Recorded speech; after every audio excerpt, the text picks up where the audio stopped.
आइए जानते हैं आज के प्रमुख अंतर्राष्ट्रीय खबरों को। पहले एक नजर आज के हेडलाइंस पर। संविधान की किताब हाथ में लेकर डीके शिव कुमार ने ली कर्नाटक के मुख्यमंत्री पद की शपथ।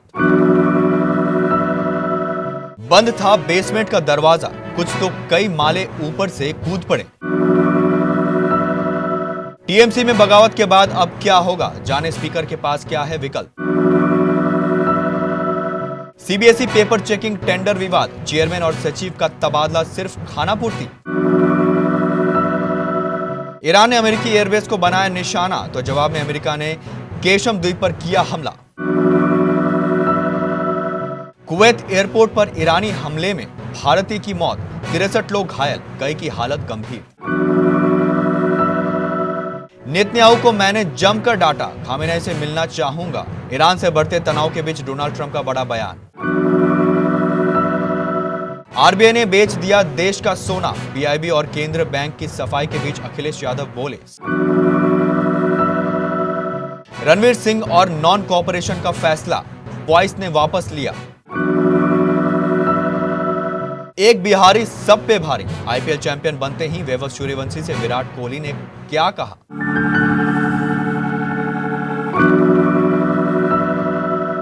डीके शिव कुमार ने कर्नाटक के मुख्यमंत्री पद की शपथ ले ली है। डीके शिव कुमार ने हाथ में संविधान की किताब लेकर मुख्यमंत्री पद की शपथ ली। उनके साथ 13 और विधायक ने मंत्री पद की शपथ ली। जी परमेश्वर ने कर्नाटक के डिप्टी सीएम पद की शपथ ली। पहले कयास लगाए जा रहे थे कि कांग्रेस कर्नाटक में 4 डिप्टी सीएम बना सकती है, लेकिन पार्टी ने जी परमेश्वर को ही डिप्टी सीएम पद की शपथ दिलाई। डीके शिव कुमार के साथ शपथ लेने वाले नेताओं में सिद्धरमैया के बेटे यतीन्द्र सिद्धरमैया और मल्लिकार्जुन खड़गे के बेटे प्रियांक खड़गे भी शामिल हैं। दोनों ने डीके शिव कुमार की कैबिनेट में जगह बनाई है। राजधानी के भीषण अग्निकांड में अब तक 21 लोगों की मौत हो चुकी है। मालवीय नगर के रेस्टोरेंट में लगी आग के मामले में 37 लोगों को बचाया जा चुका है। जैसे जैसे रेस्क्यू और जांच आगे बढ़ रहे हैं, वैसे वैसे एक से हैरान कर देने वाले खुलासे हो रहे हैं। बताया जा रहा है कि जिस बिल्डिंग में आग लगी उसके बेसमेंट का मुख्य दरवाजा बंद था। आग लगने के शायद इसी हड़बड़ी में कई लोग तीसरे मंजिल से नीचे कूद गए। अब सवाल उठ रहा है कि 21 जान लेने वाले इस लापरवाही का जिम्मेदार कौन है। अग्निकांड में घायल लोगों को 2-3 तरह की चोटें आई है। घायलों में से कुछ लोगों को स्मॉग की वजह से लंग्स में इंजरी हुई है, वहीं दूसरी तरफ कुछ लोग बर्निंग का शिकार हुए हैं। जो लोग तीसरी मंजिल से कूदे हैं उन्हें हड्डी की चोट आई है। कूदने वाले लोगों को बचाने के लिए स्थानीय लोगों ने नीचे गद्दा भी बिछाया था। जिन 21 लोगों की मौत हुई है उनमें 9 महिलाएं और 9 पुरुषों की पुष्टि हो चुकी है। बाकी की पहचान की जा रही है। पश्चिम बंगाल की राजनीति में तृणमूल कांग्रेस के भीतर चल रही खींचातान के बीच अब सबसे ज्यादा चर्चा इस बात की है कि अगर पार्टी में बड़ी टूट होती है तो विधानसभा स्पीकर की भूमिका क्या होगी। महाराष्ट्र में शिवसेना और एनसीपी में हुई टूट जैसे हालात की तुलना होने लगी है। ऐसे में नजर इस बात पर है कि दल बल विरोध कानूनी के तहत स्पीकर किससे मान्यता देंगी, किसके खिलाफ कार्रवाई हो सकती है। पूरे गणित को एकदम आसान भाषा में समझें तो तृणमूल कांग्रेस के पास सदन में कुल 80 विधायक हैं। दल बल विरोधी कानून के तहत कार्रवाई से बचने के लिए किसी भी बागी गुट को कम से कम 2/3 यानी 54 विधायकों का समर्थन दिखाना होगा। यदि 54 या उनसे ज्यादा विधायक अलग होते हैं तो वे एक नया गुट बना सकते हैं या किसी दूसरी पार्टी में अपना विलय कर सकते हैं। इस स्थिति में उनका सदस्यता रद्द नहीं की जा सकती है, लेकिन संख्या कम हुई तो मामला पूरी तरह बदल सकता है। इन सवालों की चर्चा इसलिए तेज है क्योंकि टीएमसी में अंदरूनी खींचातान की खबरों के बीच यह अटकलें लगाई जा रही है कि अगर बड़ी संख्या में विधायक अलग होते हैं तो मामला सीधे स्पीकर के पास पहुंचेगा। ऐसे में दलबल कानून, विधायक संख्या और चुनाव चिन्ह तक का सवाल खड़ा हो सकता है। सीबीएसई 12वीं परीक्षा का पेपर चेकिंग फ्रॉड दिन ब दिन गहरा और काला होता जा रहा है। इस परीक्षा में मिले नंबर्स को लेकर छात्रों में तो असंतोष था ही, ऑन स्क्रीन मार्किंग सिस्टम के टेंडर में घोटाले के आरोप ने इसे और गंभीर बना दिया है।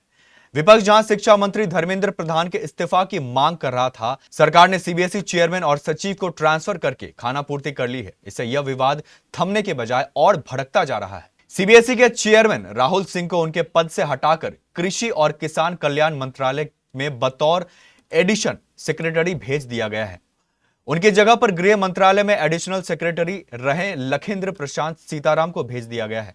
वहीं सीबीएसई के सचिव हिमांशु गुप्ता को उनके पदों से हटाकर गृह मंत्रालय के उनके मूल काडर में भेज दिया गया है। उनकी जगह वरुण भारद्वाज सीबीएसई के नए सचिव होंगे। सीबीएसई के इन वरिष्ठ अफसरों को हटाए जाने को सरकार की तरफ से एक सख्त कार्रवाई के रूप में पेश किया जा रहा है, लेकिन शिक्षा जगत से जुड़े विशेषज्ञों, विपक्षी नेताओं और खुद छात्रों का मानना है कि यह सिर्फ जनता के गुस्से को शांत करने के लिए की गई एक खानापूर्ति है। सवाल उठ रहा है कि क्या सिर्फ ट्रांसफर कर देने से उस बड़े घोटाले की निष्पक्ष जांच हो पाएंगी जिसने देश के लाखों छात्रों के भविष्य को दांव पर लगा दिया है। आईआरजीसी ने बुधवार को कहा कि उसने देर रात अमेरिका की 5th फ्लीट और एक अमेरिकी एयरबेस को निशाना बनाया है। आईआरजीसी का कहना है कि यह जवाबी हमला था। इससे पहले अमेरिका ने उनके टेलीकॉम एंटनी और ईरानी तेल टैंकर को निशाना बनाया था। उधर अमेरिकी सेंट्रल कमांड सेंटकॉम ने कहा कि उसने कई ईरानी बैलिस्टिक मिसाइलों और ड्रोन को रोककर उन्हें नष्ट कर दिया है। बीबीसी फार्स के मुताबिक सेंटकॉम ने कहा कि उसने पूरे क्षेत्र में हमले करने के ईरानी प्रयासों के जवाब में कैशम द्वीप के कुछ ठिकानों पर आत्मरक्षा में हमले किए हैं। कुवैत इंटरनेशनल एयरपोर्ट पर ईरानी ड्रोन हमले में एक भारतीय नागरिक की मौत हो गई, जबकि 63 लोग घायल हैं। इनमें कई लोगों की हालत गंभीर है। कुवैत स्थित भारत दूतावास ने इस घटना पर शोक जताया है। कुवैत के स्वास्थ्य मंत्रालय के मुताबिक कई लोगों को सिर और शरीर के अन्य हिस्सों में गंभीर चोटें आई है। घटना के बाद 25 एम्बुलेंस मौके पर भेजी गई और घायलों को अस्पताल पहुंचाया गया। हमले में एयरपोर्ट के टर्मिनल 1 को भारी नुकसान पहुंचा। इसके बाद सुरक्षा के मद्देनजर कुछ समय के लिए एयरपोर्ट ट्रैफिक रोक दिया गया। इससे पहले अमेरिकी सेना के सेंट्रल कमांड सेंटकॉम ने बताया था कि ईरान के कुवैत में मौजूद अमेरिकी सैनिकों पर फिर ड्रोन हमले किए। हालांकि सारे हमले नाकाम हो गए। अमेरिकी राष्ट्रपति डोनाल्ड ट्रंप ने ईरान संघर्ष पर कई बातें कही है। एक इंटरव्यू में उन्होंने कहा कि इस युद्ध का बड़ा मकसद यह था कि ईरान को परमाणु बम नहीं बनाने दिया जाए और अब तेहरान इस पर मान गया है कि वह न्यूक्लियर वेपन नहीं रखेगा। उन्होंने इस दावे को नकार दिया कि इजरायली पीएम बेंजामिन नेतन्याहू के बहकावे में आकर उन्होंने ईरान पर हमले का आदेश दिया था। हालांकि उन्होंने यह माना कि लेबनान के मुद्दे पर उन्होंने इजरायली पीएम नेतन्याहू को कड़ी फटकार लगाई है। एक पॉडकास्ट पर डोनाल्ड ट्रंप ने कहा कि अमेरिका को ईरान में जमीन पर सेना उतारने की जरूरत नहीं है। अमेरिका एयरफोर्स ने बमबारी करके ईरानी सेना को खत्म कर दिया है। ट्रंप ने कहा कि ईरान बुरी तरह कमजोर हो चुका है। ट्रंप ने यह भी कहा कि ईरान के सुप्रीम लीडर मुज्तबा खामिनेई से वह मिलने चाहेंगे। उन्होंने कहा कि किसी न किसी मोड़ पर मैं आयतुल्लाह से जरूर मिलूंगा और शायद यह हो सके। समाजवादी पार्टी के राष्ट्रीय अध्यक्ष अखिलेश यादव ने भारतीय रिजर्व बैंक द्वारा कथित तौर पर सोना बेचे जाने की रिपोर्ट पर टिप्पणी की है। उनकी टिप्पणी ऐसे समय में आई है जब केंद्र बैंक और भारत सरकार के पत्र सूचना कार्यालय ने दावों को खारिज कर दिया। सपा चीफ ने सोशल मीडिया साइट एक्स पर लिखा, बीजेपी ने देश का स्वर्ण मान बेच दिया है। अब देश की जनता को समझ में आया कि बीजेपी सरकार सोना खरीदने से मना क्यों कर रही थी, क्योंकि अगर सोना जनता के पास चला जाता तो ये बेचते कैसे। $5 ट्रिलियन इकोनॉमी के जुमले की सुनहरी परत अब उतर गई है। उन्होंने लिखा कि बीजेपी के दावों का गोल्डन कर्टेन बेपर्दा हो गया है। जनता इस समाचार के बाद डरकर बैंक जाकर अपने लॉकर खोलकर देख रही है कि सब सही सलामत है भी या नहीं। जनता को समझ में आ गया है कि भाजपाई भ्रष्टाचार ने देश की अर्थव्यवस्था को पूरी तरह खोखला कर दिया है और विदेशी सत्ताओं के आगे बीजेपी और उनके भ्रमणशील संगी साथी अब साष्टांग नतमस्तक क्यों है। Federation of western India Sini employees ने रणवीर सिंह के खिलाफ जारी नॉन कोऑपरेशन डायरेक्टिव को तत्काल प्रभाव से वापस लेने का ऐलान किया है। बुधवार को फाइस ने प्रेस कॉन्फ्रेंस के बाद आधिकारिक बयान में कहा कि Indian motion pictures producers association IMPPA के हस्तक्षेप और अपील के बाद यह फैसला लिया गया है। संगठन ने कहा कि फिल्म इंडस्ट्री में एकता, सहयोग और सौहार्द बनाए रखना सबसे जरूरी है। इसी उद्देश्य से मामले को बातचीत और आपसी समझ के जरिए सुलझाने का निर्णय लिया गया।